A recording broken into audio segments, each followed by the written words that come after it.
Hey, what's up, y'all? Classic Kev back with another episode. Y'all, honestly, it's probably the most important episode yet because, guys, on today's episode, I'm pissed. I'm Mad Max. Let's just get straight into it, guys, because, oh, man, I'm dropping some heat this episode, guys, because this is ridiculous. So check out this article, guys. Headline news yesterday. CNBC. Biden White House just put out a framework on regulating cryptocurrency. Here's what's in it. The new guideline follows an executive order issued in March in which President Biden called on federal agencies to examine the risk and benefits of cryptocurrencies and issue reports on their findings. So, guys, let's remember this, guys. The White House put out this. A U.S. CBDC, a digital form of the U.S. dollar, has the potential to offer significant benefits, right? But check out this past release, guys. Check that. You can't make this up.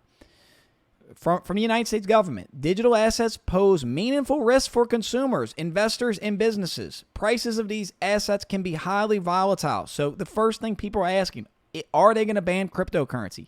Absolutely not, guys. They cannot ban cryptocurrency. And I want you to think about this. For those of you who are thinking that they can ban this technology, I want you to think, how many of you or how many arguments did you hear that this was fake internet money? That this was fake internet money, that this technology wasn't real or it was a fad. And now look, the White House is in talks of regulating it. And a lot of it is to do with the advent of their central bank digital currency. Now, again, a central bank digital currency is technically it's built on blockchain technology. It's Web3, but it is centralized in nature, meaning that the government has full control over your money. We do not want this. We do not want the government to have more power in our lives, to have more influence on our lives, and be able to track and trace all of our money, just like what the Chinese are doing. Now, again, guys, I told you on this channel, how many times did I say on this channel, when they said China bans crypto, and what did I say? I said, guys, they can't ban it. They can't. Look, China banned among top 10 countries in Bitcoin use is despite ban. So a new chain analysis report shows that last year's ban hasn't prevented the Chinese from using Bitcoin as the country returns to its global adoption ranks number 10 in the world. So the most authoritarian country in the world with the most human rights violations can't ban it. I told y'all this on this channel, and I want you to think about this. As long as there's a miner, as long as there's a computer, as long as there's a phone that's running a Bitcoin mining node, anywhere in the world, this technology exists. So Pandora doesn't go back in the box. And also think about this regarding the United States. Let's say Biden or say Trump, whatever president you want, decides to create a task force to go to each and every house in business in America and take their mining equipment and say, you won't do that in America. You think that they're going to miss out on this industry? You think they're going to let, China's not going to give up their Bitcoin. Guys, Russia's publicly said they're going to start trading in commodities, and Russia's in the top percentage in the world in crypto holders. Russia as the country holds a ton of Bitcoin. So they're not going to give up their Bitcoin. So don't you think do you think the United States is going to miss out on that economic opportunity to become an economic superpower? It's foolish. It's foolish. So again, guys, whether it's the fake internet money narrative, whether it's the China, how many times on this channel, guys, did they show China bans crypto?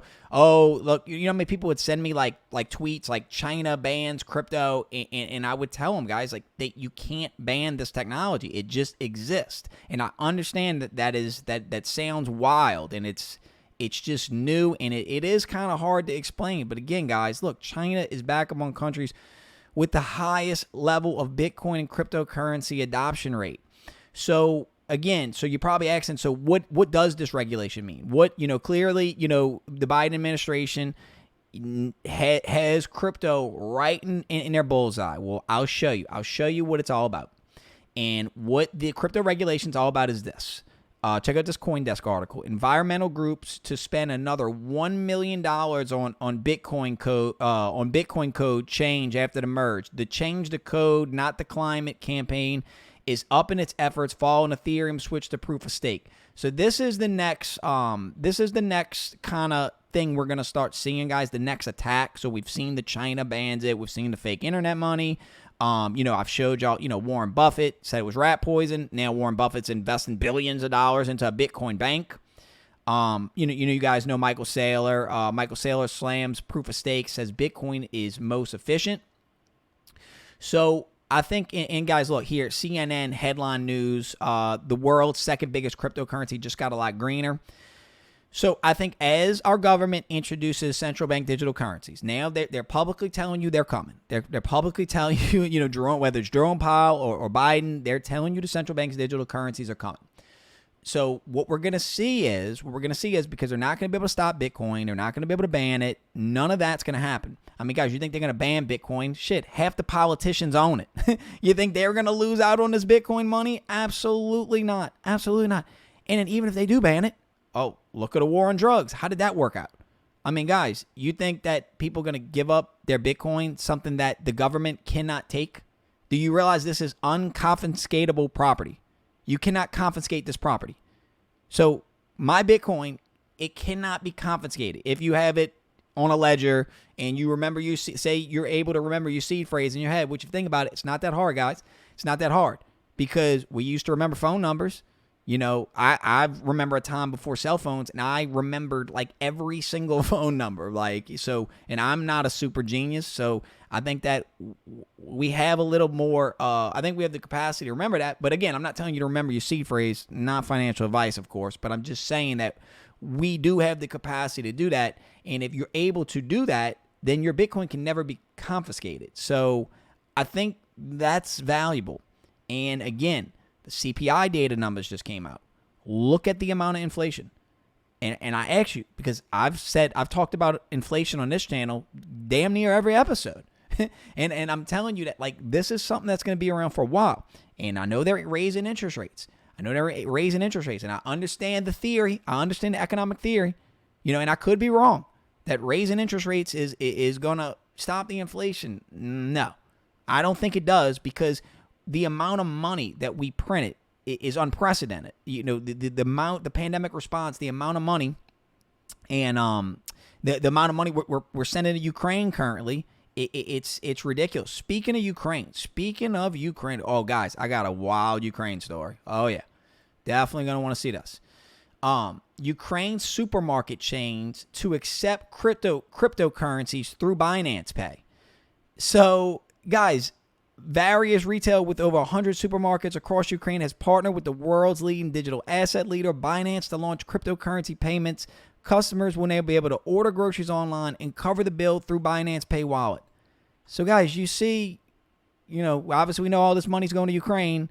So, look at this. They're adopting cryptocurrency. They're actually one of the top cryptocurrency adopters in the world, guys. In the world. So, the inflation that we're seeing, I see Bitcoin and crypto as the ultimate hedge. Guys, even Robert Kiyosaki, you remember, Rich Dad, Poor Dad, Robert Kiyosaki, even he is now, and he never used to be a pro-crypto advocate. Guys, look up his stance on crypto now. He even is saying Bitcoin is a hedge against inflation. As always, guys, not financial advice. I am not a financial advisor. I literally live in my mom's garage. So check this out, guys. Crypto poses a threat to financial stability of everyday Americans, Biden administration warns in new report. Guys, that's interesting. That's interesting because, let's read this again. Crypto poses a threat to financial stability of everyday Americans, Biden administration warns in new report. Well, I don't know about you guys, but I think the inflation poses a bigger risk. And, perhaps if we didn't send billions of dollars to Ukraine to fight what's seeming to be another endless war, and I don't know if maybe we sent that money to Jackson, Mississippi, where they don't have water, or the money came to New Orleans, who's still dealing with the after effects of, multiple hurricanes, and multiple insurance companies have gone out of business. Perhaps if we took the money that we're sending there and we just allocated here, then the inflation really wouldn't be too big of an issue, because at least we'd have all nice stuff. Anyway, y'all, I'm ranting. I'm Classic Kev. Thank you so much for watching. You made this far in the video. Man, guys, drop me a rocket ship emoji in the comments because, again, guys, I don't know how long, we're going to be going through this. We're in some tough economic times. I'm going to be here making these videos. As always, guys, I don't know everything, but I do know one thing. And I'm going to leave y'all, really what I'm going to leave y'all on this, is that if there's one thing the rich in our society have learned is that saving, if you just look historically, if you just look at rich people, most rich people didn't get rich simply by saving cash. They either did very well, obviously they had an inheritance, but they either did very well in the markets, stocks, even crypto now, or most of them did it in real estate. Most of them did it in single-family real estate. You bought a house, it appreciated. You sold the house, or you refinanced it and bought a rental property. But that's how real wealth's created, guys. And that's, to me, I think that's stuff they don't want people knowing.